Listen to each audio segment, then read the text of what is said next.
I want to open today's rumination with a comment. I have actually avoided getting into the Fire Emblem series for years at this point. It's something I have actually been like, not because of lack of interest, but because of lack of localization. Anybody who's watched my videos or streams or whatnot for a long period of time knows that there's a game called Dragon Quest VII, which is an awesome game, by the way, that was received a proper remake on the 3DS, and I was like, yes, that's awesome. I can't wait to play it.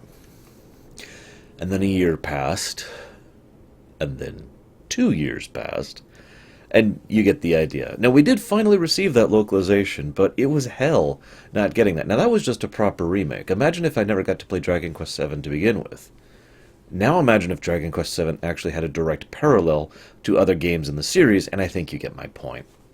For those of you not aware, the Fire Emblem series has been critically undervalued in the Western audience. I don't know how it is in Europe or Asia, but we here in the United States haven't gotten jack for Fire Emblem except in the last, 13 years. I know that sounds like a lot, but that's when the first Fire Emblem game came out here.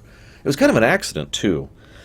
So they had released a couple of Fire Emblem characters, for Fire Emblem was kind of a big thing in Japan, of course, on Smash Brothers. And it was actually always intended that those characters were not actually going to be coming out when it was localized over into the English release. And I haven't been able to 100% verify what happened.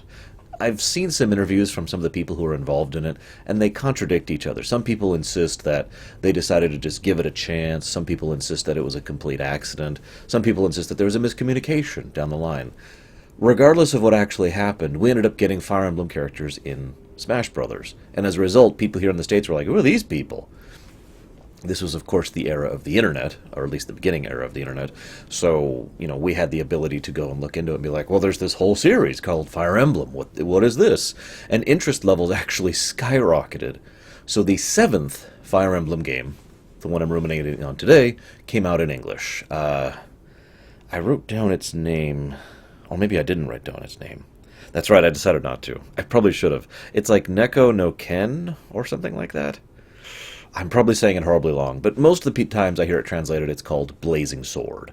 Now, I point that out, too, because in addition to being kind of badly represented here in the States, it was actually really hard to figure out which game this was. The Rumination request was specifically for the seventh Fire Emblem game. And I'm like, okay, no problem. It took me a while to figure out which one that was, to be completely honest with you. I'm like, okay, which one's the seventh? Some of the lists I saw disagreed with each other on which one was seventh. And I'm like, And so I finally nailed it down. I'm like, this is clearly the Fire Emblem to play. Fire Emblem Binding Sword, which is actually the sequel to this game. Which, I had some... Yeah, so... I finally nailed it down. I finally found a more cohesive list. It was actually on GameFAQs, of all places, where I finally found a list that was actually informative and was like, here's the order of the games properly, and which games have to do with which other games. I was like, okay. So yes, this is a prequel to Binding Sword, which I have not played, and to my knowledge is also not available to be played, at least not, legally. Which, again, leads me back to why I started this entire paragraph. Why I have never really gotten into the Fire Emblem series. Because it would be kind of like playing Empire Strikes Back without Return of the Jedi, if you follow, And that bugs the hell out of me, even when it happens, and then there's nothing I can do about it. Like, in this case, at least, I have the availability of reading up on the Japanese versions, but, let's use Darksiders as an example. Darksiders 1 and 2 are actually pretty good games, and then that's at the end, and we're not going to have a 3 or 4, as was originally intended, so... And that kind of stuff drives me absolutely crazy.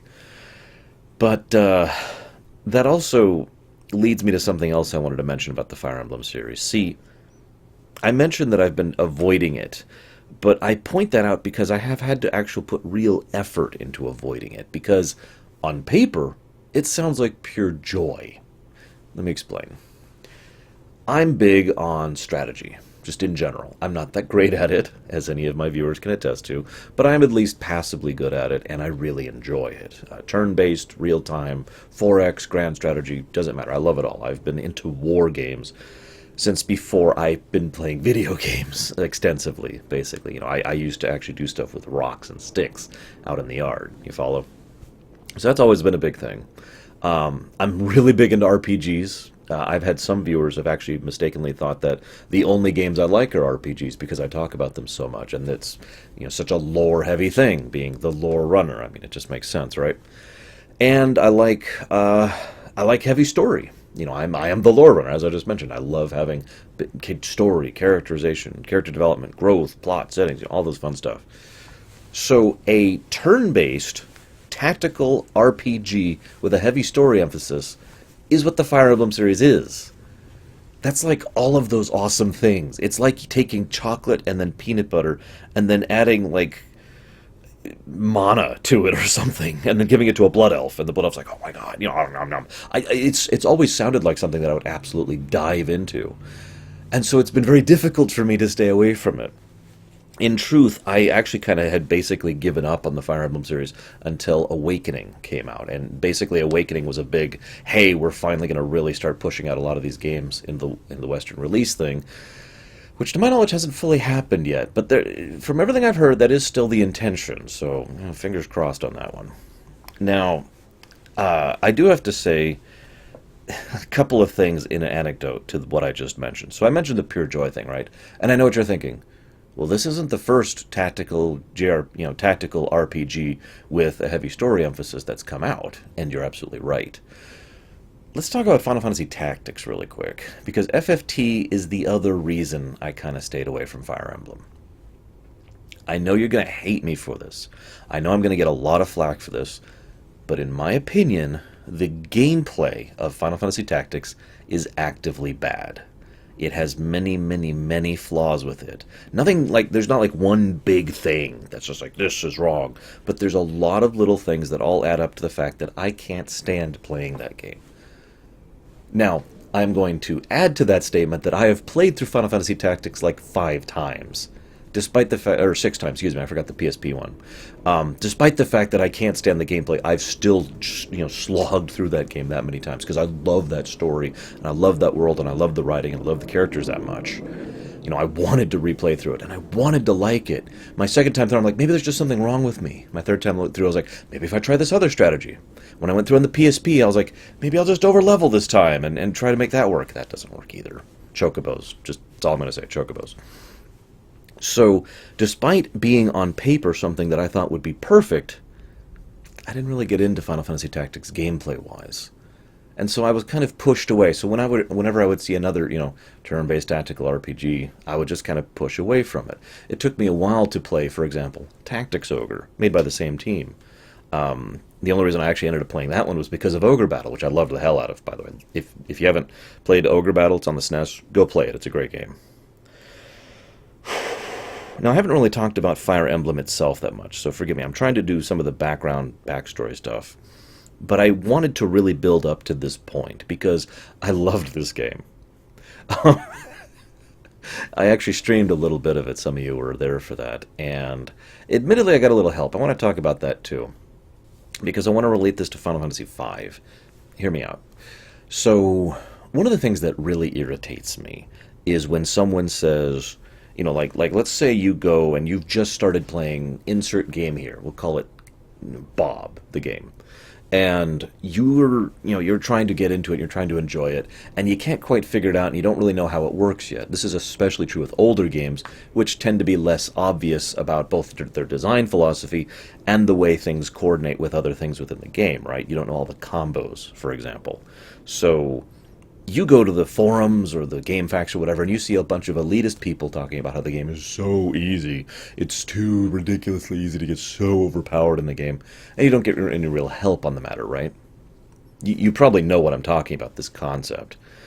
So when I first started playing Fire Emblem, I had that exact same problem. I tried to get some help and to look into some things that would assist me in the game, and all I got was people telling me about how ridiculously easy this game was, and if you're not playing it on hard mode without reloading a save, then you're not playing it properly, and blah, blah, blah, blah. And I'm like, okay, this doesn't help me.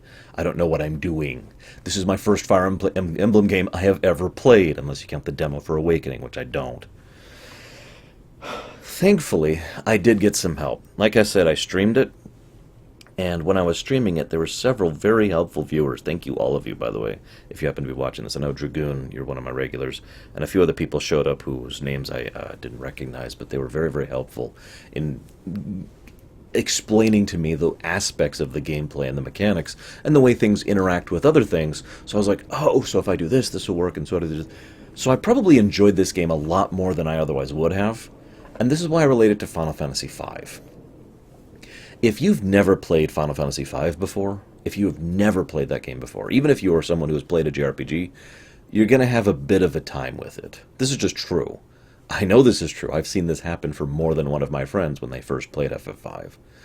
If you've played FF5 before, if you know that game, you know that not only is it actually a fairly easy game, but you can break the hell out of it in multiple different ways. But I always add that asterisk. FF5 is a very easy game, asterisk, if you know what you're doing. If you don't know what you're doing, it can be kind of a confused, disorienting mess, especially since so much of it is not properly explained. You with me? I feel it's the same way with this game, because until I got that help from my viewers, I was still struggling. There were certain things, icons and aspects of the mechanics and the stats that was never explained.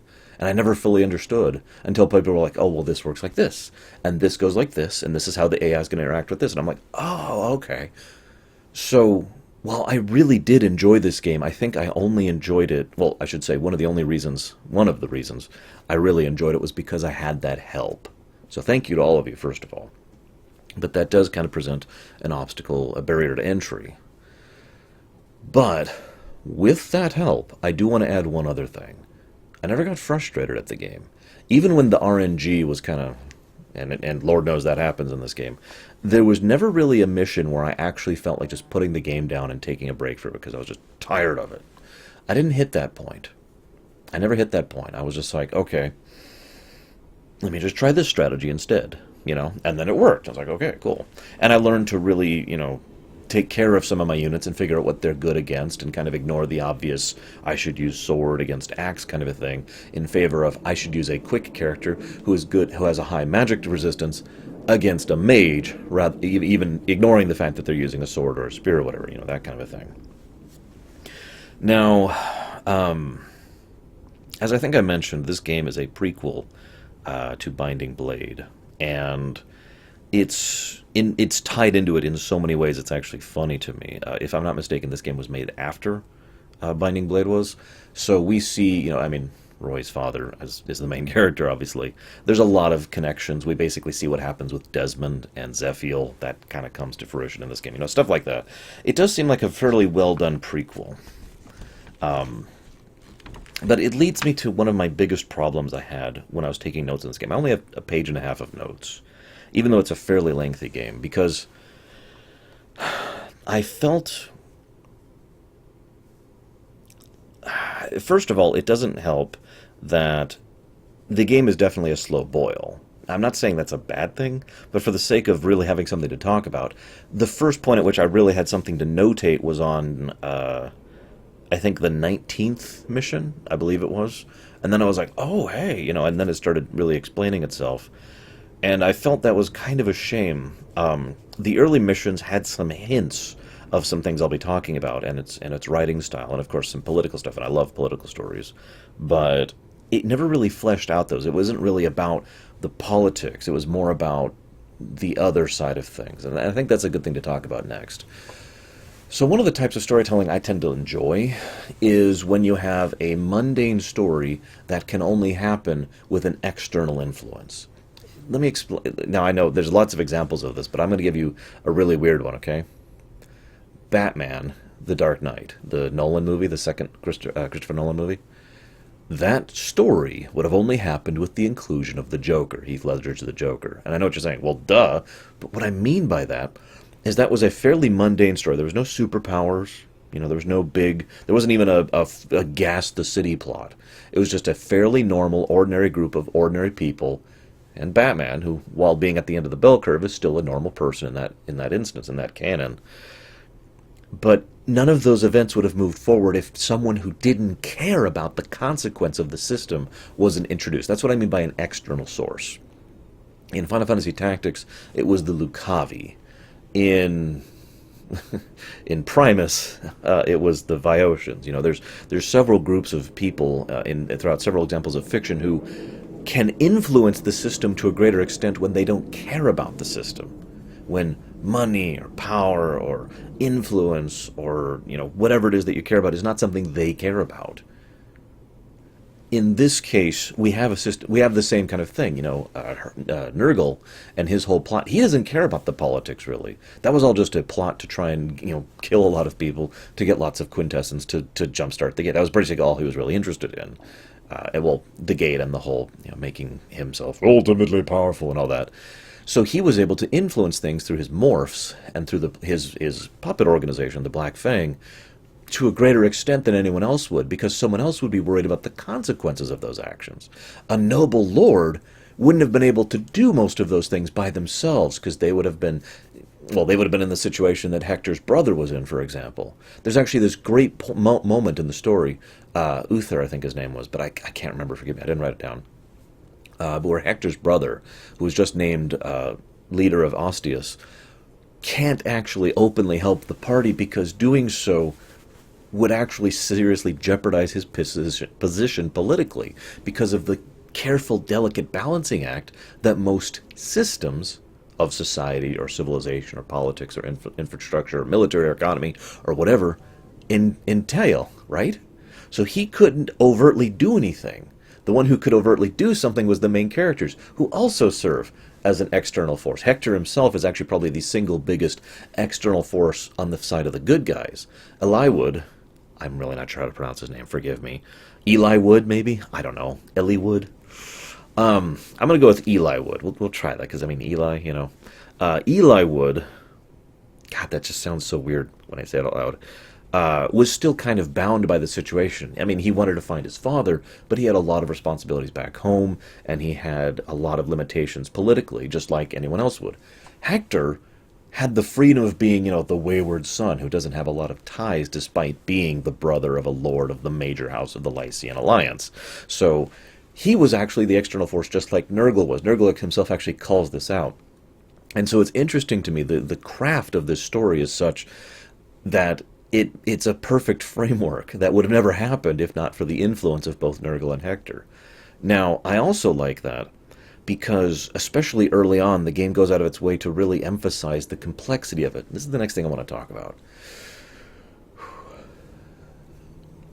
This is a typical JRPG with a complex, well-thought-out storytelling method. I'm not sure if I'm using quite the right word there, but what I mean by it is it's too easy and too common to have a plane flying right overhead to have a situation where, let me give you a direct example. We're fighting against this enemy guy, and the enemy guy is the enemy. No more depth is needed there. It's monodimensional, basically. They're the bad guys. The very term bad guys is by itself a monodimensional method of thinking. The idea that there's someone who's just evil or someone who just needs to be opposed, the end, no more thought, no more care or consideration required. That's the definition of one-dimensional. It's got the one dimension. They're bad guys. That's how most games in general, most fiction in general, actually approaches its storytelling, at least percentage-wise. And I tend to gush about the games, stories, books, movies, etc., that try to do multi-dimensional storytelling. So very early on, there's this wonderful section where Kent is with Lindis, and he's lamenting the fact that so many of the soldiers he's fighting are people he recognizes, people he trained with. And several of the bosses of those early chapters are people who are basically in support of you, but because of the complexity of the situation, that political system I mentioned earlier, they're trapped. This serves two functions. First of all, like I said, it's multidimensional. They're not just bad guys. They're not just faceless, nameless mooks that you mow down in service of winning the game. They are people with motivations and reasons and complexities to them. And the overall approach to storytelling through the whole game keeps that whole multidimensional storytelling thing going, and I love that. But the other reason is it ties into my earlier point. Lindis' story, the tutorial, which took me 7 freaking hours to get through, by the way. It's the longest tutorial I've ever played in my life. I'm not complaining, it's just, wow. The only complaint I have with the tutorial is the fact that it didn't tell me everything. Like I said, until I was streaming, I still didn't know stuff. But during that tutorial, there's no external force. I'm serious. Think about it. You might say that Lindis herself is an external force, but she's actually not. She is just as limited by the system and by the politics of her reality as everyone else is. And so are her followers, Lindis's legion, right? And we've got... the whole thing is basically just a basic standard line of succession story, which we've seen 1,000 times in real life and in fiction. But I'm not saying that is a bad thing, because it's very well presented. And it caught my interest immediately. This is not some story involving some big, that's some, oh my god, and there's this bad guy and he's got legions of doom. No, this was a story about one noble who actually cares about his position and has been trying to usurp it and building his power base through manipulation and threat and money for years at this point, and one noble, that's the main character, Lindis, who didn't even know she was a noble, and therefore, while she is kind of an outsider perspective, because she doesn't adhere to the mindset of nobility, she is nevertheless constrained by the nobility, and therefore has to act within the limits of what's available to her. And it's only through the careful workings of the other people that she interacts with, the political web that she finds herself in, that she has the support to go and defeat, I can't even remember his name, but the guy who was, actually, did I write his name down? No, not Hausen. I don't think I did write down his name. Oh, here it is, Lundgren. To go take down Lundgren. And what I find interesting about it, too, is Lundgren initially approached her as if she was a non-issue. As if, like, the initial thing makes it feel like it's going to be a one-dimensional thing. I'm a bad guy. There's the good guy. Bad guys go defeat the good guy. A couple of missions in, though, it becomes clear that he's realizing that she's a real threat to him and to his rule, far more so than he thought was previously true. So he's like, okay. And then he starts playing the politics card. That that they're oath breakers, the ones following her, and that she's actually a fraud. And I love that great scene when you interact with Wallace, I believe his name is. He was a great character. I loved him, and he carried me through a couple missions there. And he just walks up and is like, "Look, he's very honest. You're going to show me that you're the real deal, or I'm going to bring you in as a lying sack of crap." He looks at her and he interacts with her and he's like, all right, you're the real deal. And he signs up with her. I like that scene. It's very good. But you get my point with the whole multidimensional storytelling. Now, despite the praise I'm giving it, like I mentioned earlier, it was difficult for me to take notes for quite a while because of the same reason it's difficult for me to take notes on a history book. To explain what I mean by that, when I was a kid, when I was younger, I used to go to the library and just read history books for fun. I've always loved history. And I always found it difficult to take notes on history for class lessons and stuff because I felt like, and this probably sounds familiar to anybody who didn't watch my show for any length of time, summarizing would lose some of the essence of the work. Like, there's so many events that happen in a single battle, for example, in a war. How do you summarize that? Well, the only way you could summarize that is to say, well, here's the battle, here's where it happened, and here's who won. But that doesn't get across any information, does it? I found myself in the same case here. This game felt like a history book. Now, it was just as engaging as a history book for the same reason a history book was engaging to me. It was little events and interactions of characters and the terrain and the locations and the politics and the items and the essences and just all of the little, I don't even know how to explain it, all the little things, all the little details that make up a history. I felt like I was playing through a war in history. And I mean that as a huge bit of praise, but I'm not going to comment on all the details because ultimately all I would be able to say is just go play the game. Or seriously, go play the game. And you'll see what I mean by that. Or if you're not interested, find a full playthrough on YouTube and watch that, because that's how you're going to extract the essence, the quintessence, if you will, of the story out of it. Now, I want to check my gameplay notes here, make sure I didn't miss anything here. Okay, so I do have a couple things to talk about. I love there's a lot of little details that show some real care and attention that was put into this game. It's a lot of little stuff. I'm not going to list every detail, but I like how the terrain is either connected if you're doing a melee attack or unconnected if you're doing a ranged attack. I like how there's basically a memory cursor in the fact that, let's say you've currently got your iron sword equipped, but you're fighting a big enemy, so you switch to your steel sword.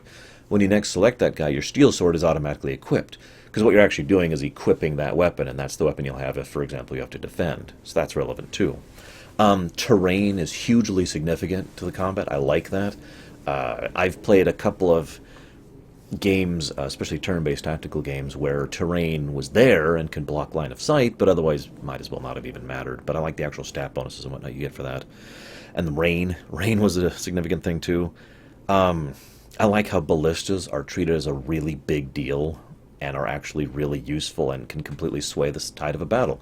Because I have often believed, in my own personal opinion on military strategy, that... okay, good, it is muted. I was just thinking, do I have to redo this whole thing because I didn't have the thing muted? I do actually think that artillery is a huge game changer when it comes to a battle, so I like that ballistas functioned as that. I mentioned how the game was difficult, but not frustrating. I have my FF5 note right there. And I also want to compare this game to another game, XCOM. See, this is kind of going back to what I mentioned earlier. This is my second to last note about the gameplay of this game. XCOM scratched that itch for tactical turn-based RPG for me almost perfectly. Almost perfectly. It was, with one exception, exactly what I wanted. You know what I mean, right? It's Tetris theory. You know, there's this empty block in my head that perfectly fits this one specific type of tactical turn-based RPG, and then the Tetris block that is XCOM fit in, you know, with the one exception, perfectly. And that's why I loved playing through XCOM so damn much, and why I would like to replay them in the future, and why I hope the series keeps going, because it's like, yeah. Fire Emblem is a perfect fit for that, because the one thing that was missing from XCOM was the story. Not that I'm saying the story of XCOM is bad, but there's not a lot of characterization. There is no character development, and there's an extremely weak, if almost non-existent, plot. It does have some good setting stuff, it does have some good flavor lore, and it does have some good themes. So there is a narrative connecting the missions. So I still enjoyed XCOM. But Fire Emblem took that one weak point and really added the 5 essences of story to it, making it a perfect fit. This game was so much next turn syndrome for me. You know, just one more turn. I kept wanting to play it. Just last night, okay? I'm playing this game, and I finally turn off the stream, and I've left the game going. I go take a shower, because I had this massive headache. I was not feeling well, and I haven't been feeling well for a few days now. And I get back to my computer, and I slump here, and I put my heating pad on. You can't see it, but I've got it back there. And I put my heating pad on, and I'm just like, oh. And I look up, and the game's still up, because I didn't actually close it. I just left it paused. You can already see where this is going, can't you? So despite the fact that I felt miserable, I just picked up the controller and started playing through it again. And played through the entire next mission, because I really loved this game. Like, forgive me, I'm trying to keep my voice down, because there's other people in the house right now, and I don't want to literally shout, and I also don't want to break your eardrums. But I cannot overemphasize how much I enjoyed playing these games.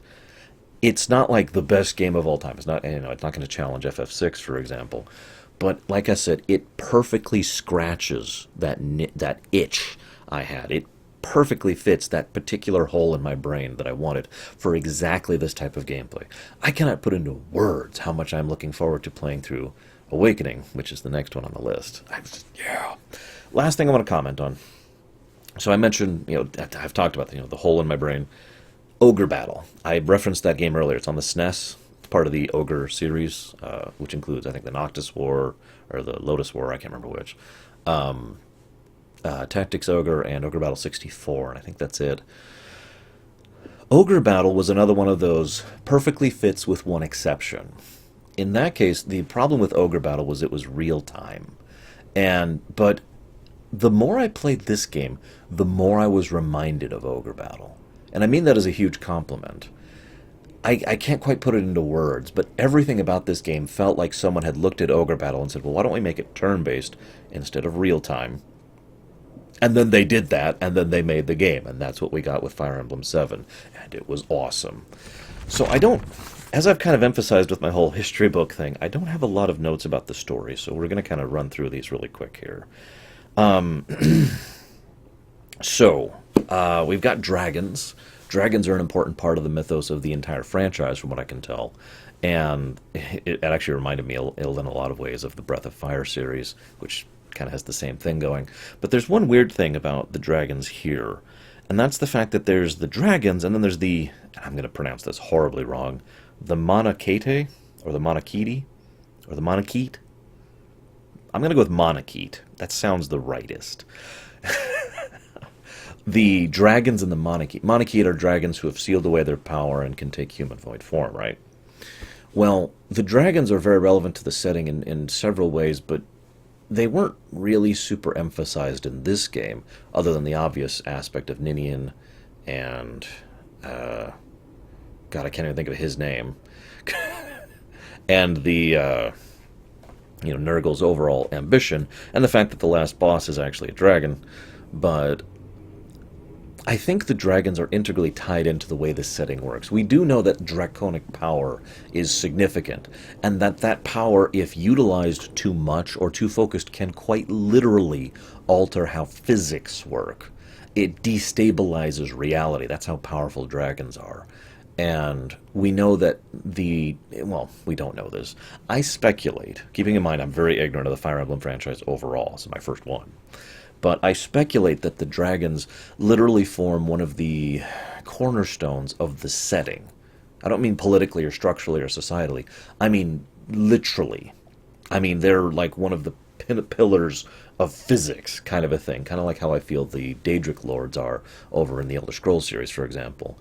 And that's especially true with the Divine Dragons, who are also integrally tied into the next game, and Awakening, from what I understand. And how the Divine Dragons are kind of separate from the regular dragons. And there's all different kinds of dragons, of course, but the idea that the very thought of dragons going to war threatened to make reality stop because of how screwed up things were being.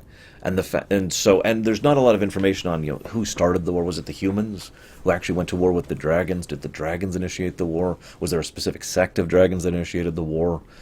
We do know that the dragons sought help from the divines, and the divines said no.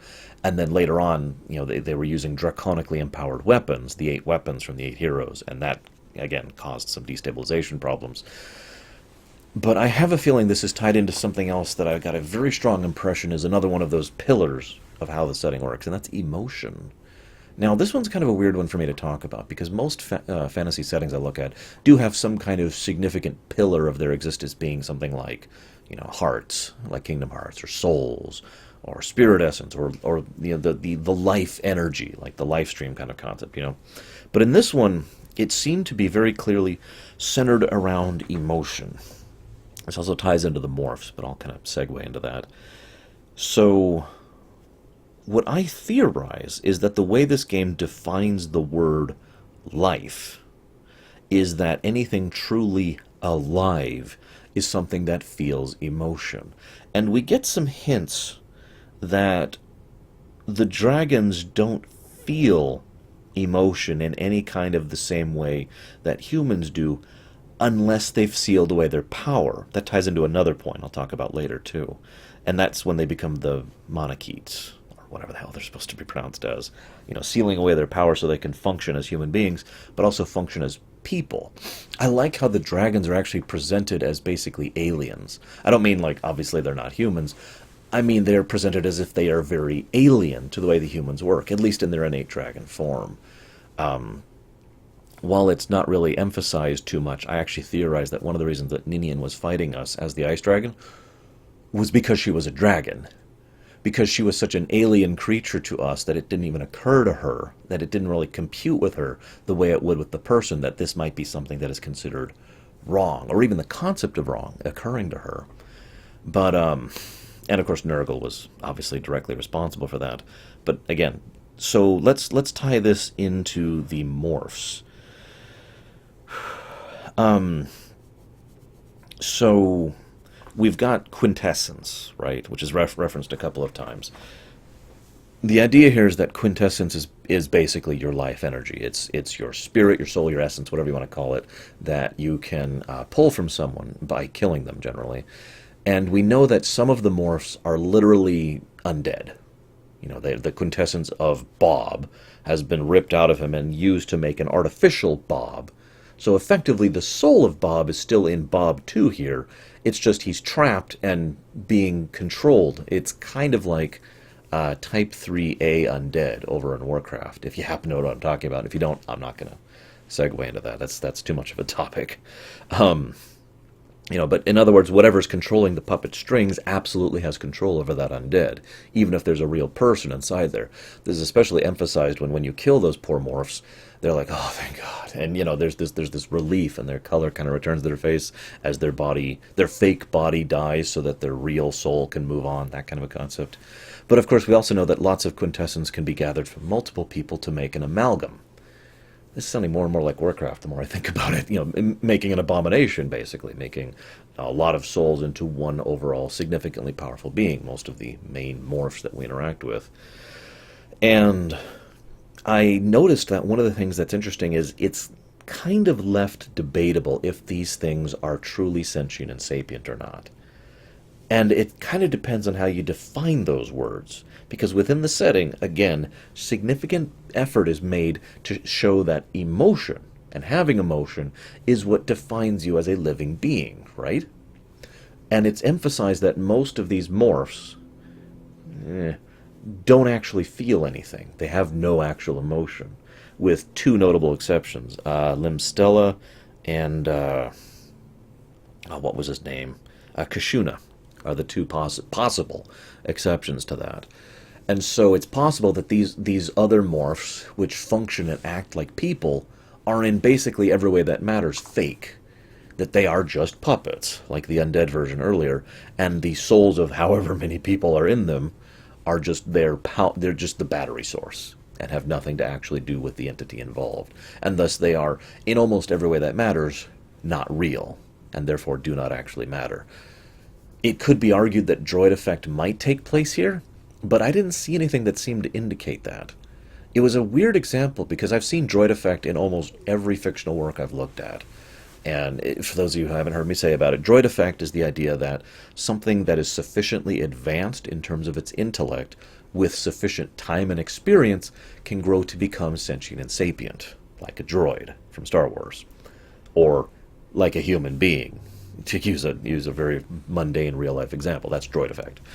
But I didn't, even though several of these morphs have been around for quite some time, I didn't see any examples that indicated that droid effect might have an impact here, with one exception. This is just a pure theoretical. But I got the impression that none of the morphs were allowed to exist all that long. A few years, maybe a decade or so, and that's it. There's a implication that he would, that Nurgle, as he grew in his power, would gather, some weak quintessence, make some weak morphs.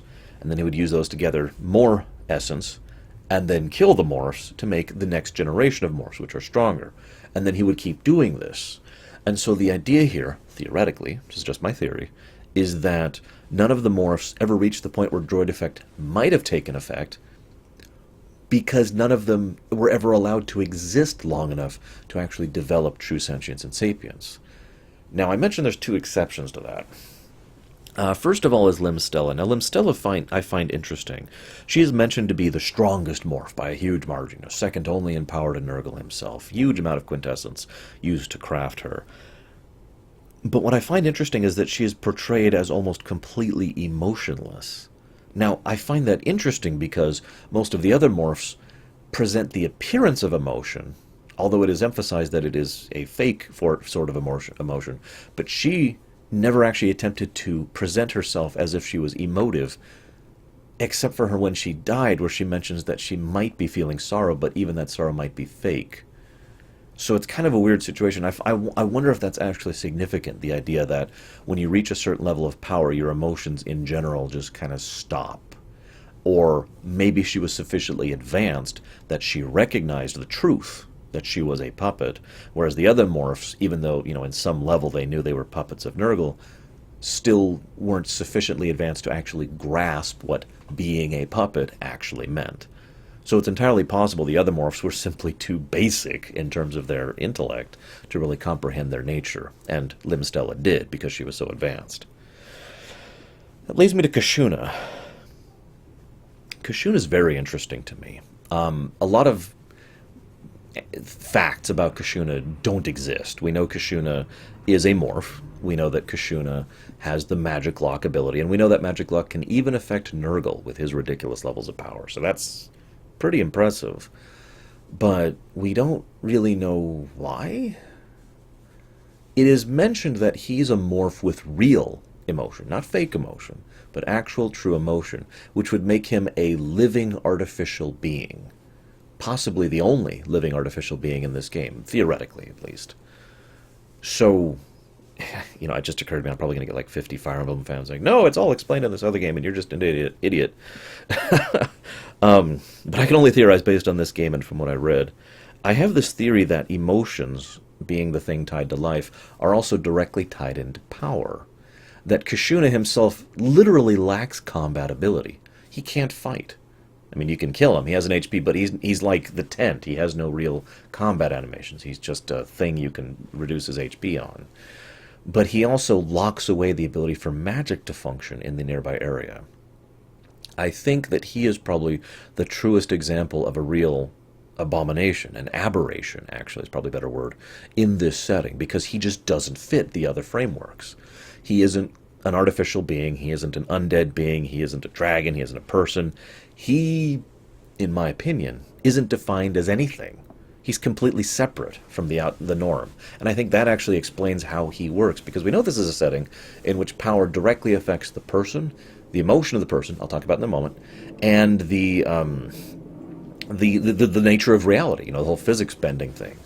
So it is very logical to me that someone who doesn't quite fit and is otherwise very mundane and normal would exhibit mundanity around him. He literally removes the fantastical from his presence in the fact that magic can't be around him.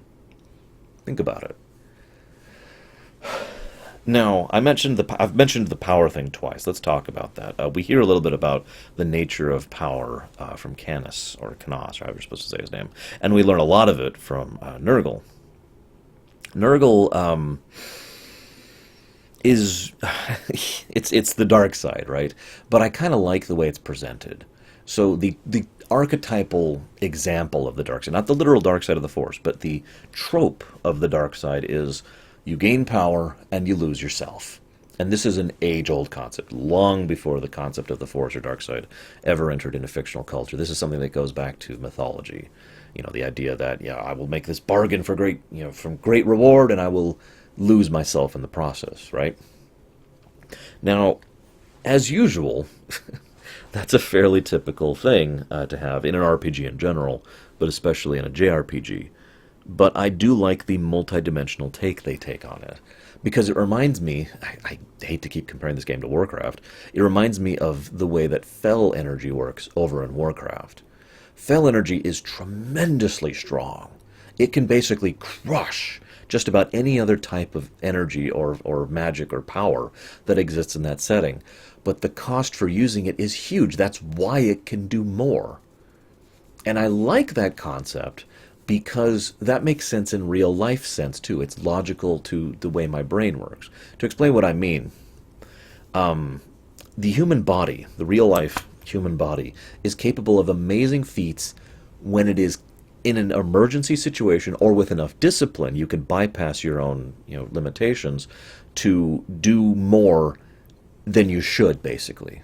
In other words, you can lift really heavy stuff briefly through adrenaline and through muscular tissue. You can do that. You can cling to a wall when you shouldn't. You can, there's all sorts of physical feats you can accomplish in the moment that you normally can't, and indeed shouldn't. And I emphasize that shouldn't because there's a cost associated.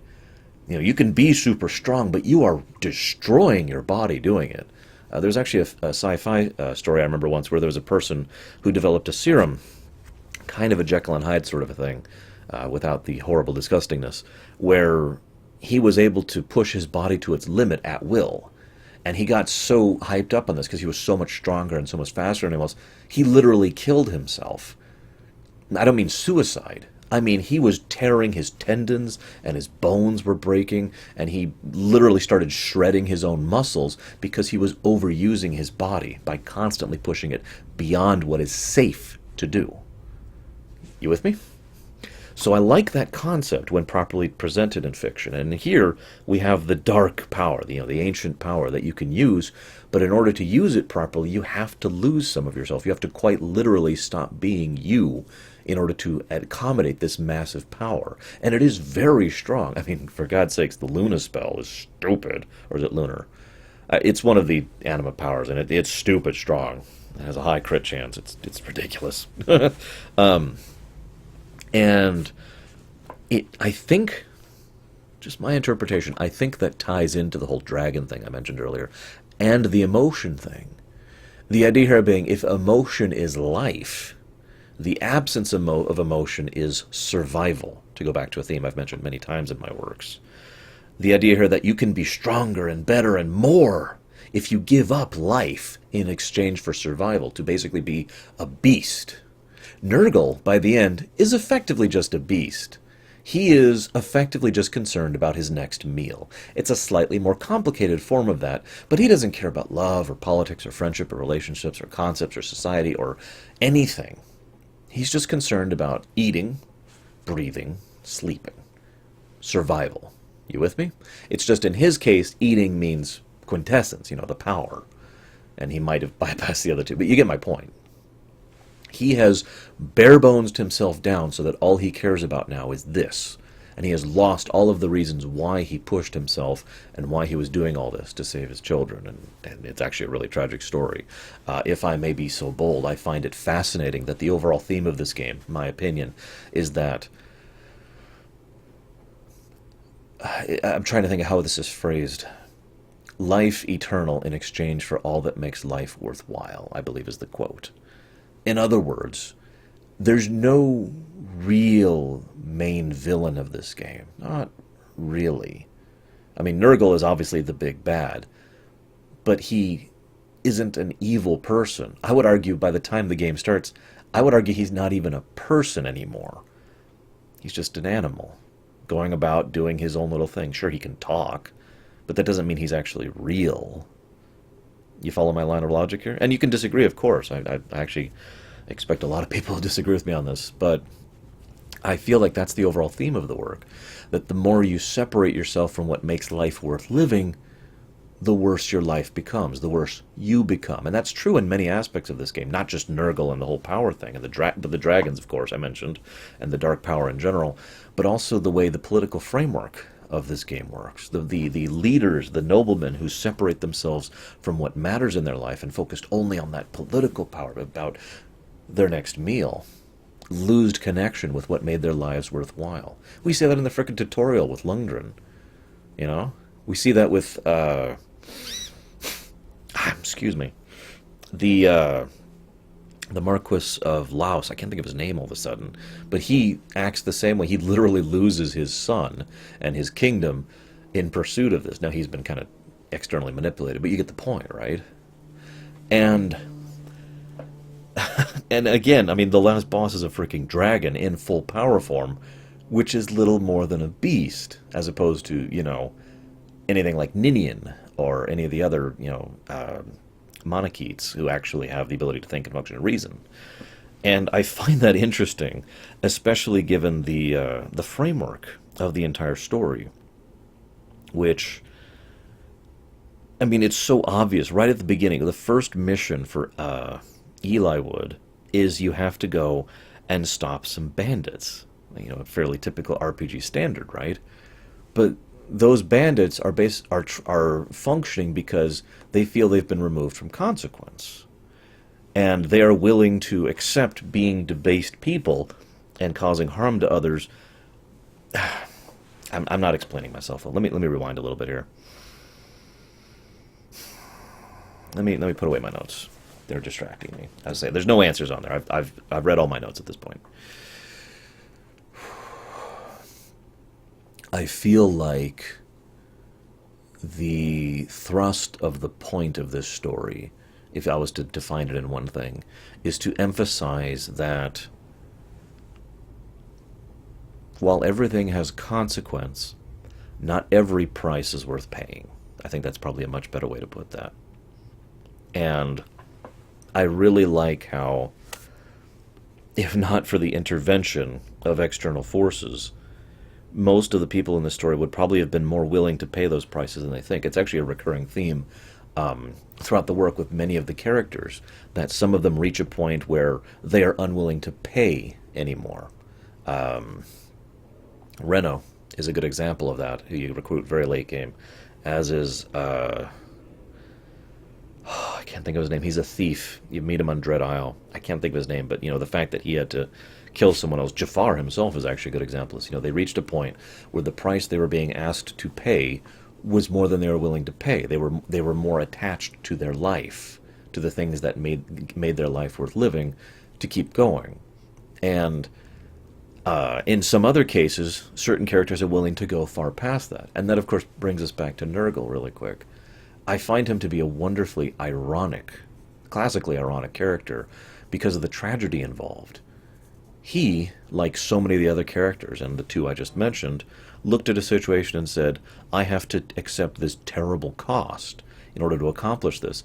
But in his case, it wasn't that I'm unwilling to lose this in order to gain this. In his case, it was, I am willing to lose anything in order to gain this. I must save my children. I must, reconnect with them. I must make my family whole again. And the final cost for that was losing those connections, to the point where he barely even had remembrance of them. When he's summoned to the one castle in the one little cutscene, he doesn't even know why he's there. He doesn't even remember anymore. His final death, if you do all the optional stuff, is when he cries out his wife's name, the dragon's name, and can barely even remember why. This is a very tragic game, even more so given the fact that, spoiler alert, a lot of these characters die or have bad ends before the next game. Oh, and while I'm at it, all of this was basically for nothing because of what's going to happen with Zephiel and the nation of Bern 20 years in the future. The normal ending you're supposed to get ends with Zephiel just kind of grinning evilly at you, and it's like, yeah, by the way, this was a great game. Wonderful story, very political, lots and lots of machinations. While I didn't feel a particularly huge connection to most of the characters, I really, really enjoyed this work. And I cannot wait to play more in the series. And I hope you've enjoyed me rambling about this for the last however many minutes. So with that, I think I will chop it off. And I'll see you guys next time.